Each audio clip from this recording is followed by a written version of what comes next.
Yeah, I feel like it's definitely being alone in a crowded room. I'm one person, I'm in the center of the room. Everyone's around me, but no one's touching me. Everyone's around me, they're all engaging with each other, but I'm alone, I'm claustrophobic, I'm stuck. I was really, really young, and I remember not feeling like I couldn't breathe and running to my mom and being like, Mom, I feel like I can't breathe, something must be wrong. 3-4 years ago, it came back completely full on, and I would have crazy panic attacks. Not so much depression, but certainly anxiety. Yeah. As we go through life and experience trauma, we build walls, defense mechanisms, and eventually you adopt them so deeply and they are activated on a daily basis, you start thinking that's who you are. It was actually a really weird time in my life because I was experiencing panic attacks for the first time, and then but I didn't want anyone to know because I thought they would insure me or something. You're an actor, yeah. You're on screen. And so I kept having panic attacks while filming, but I didn't let anyone know.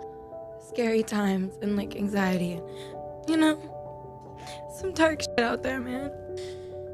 Personal demons and anxiety and more intimate tragedies as well, Mental health is so important.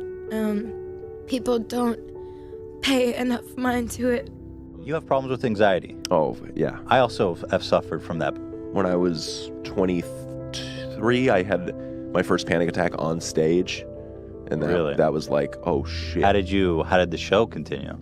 It continued. I've had You pushed through it. Yeah, I've had about 10 on stage. And it's so normal. Everyone experiences a version of anxiety or worry in their lives. And I was so scared, and I was smoking. I'm sorry to tell everybody that, but I was just smoking my nerves away, and I just wasn't nourishing myself. For me, it was almost unbearable. I couldn't even live. I was completely debilitated for 6 months, I would say. I also struggled a lot with anxiety and depression. You did? Uh-huh. I actually was diagnosed with an anxiety disorder and panic disorder when I was 7 years old. I was very lucky to be able to start therapy when I was that age, which is not, necessarily a common event for young kids. Yeah. I think the thing is about anxiety is that it comes in phases and it's different for everybody. I have my own experiences with anxiety and depression surrounding childbirth. I have to say, getting therapy, taking medicine, it was the way out for me. And I wish at that time I had realized that other people go through it, that I can talk to other people,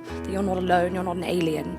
I have some sort of anxiety, depression, something that's changed my whole life. Do you have a lot of anxiety? I do have a lot of anxiety. And that's why you don't want anyone to actually ever truly know you.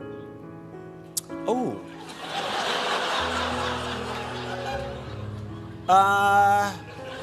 That's a really good question. I think when I first started noticing that I had anxiety or that something was, I wanted to start searching for ways to describe how I was feeling because I couldn't really express them. I had no labeling for what I felt.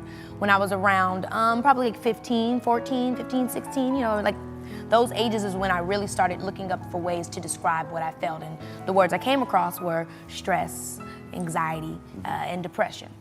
I'm not constantly talking about the fact that I struggle with anxiety and depression to bring people down. Talking about the messiness of being human and our hardships and our struggles is what brings us closer together and weirdly what makes everyone happier.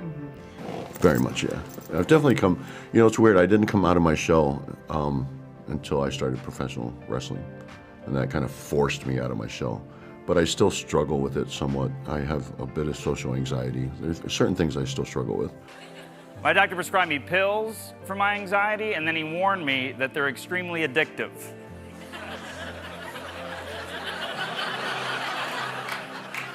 So now I'm too anxious to take my anxiety medication.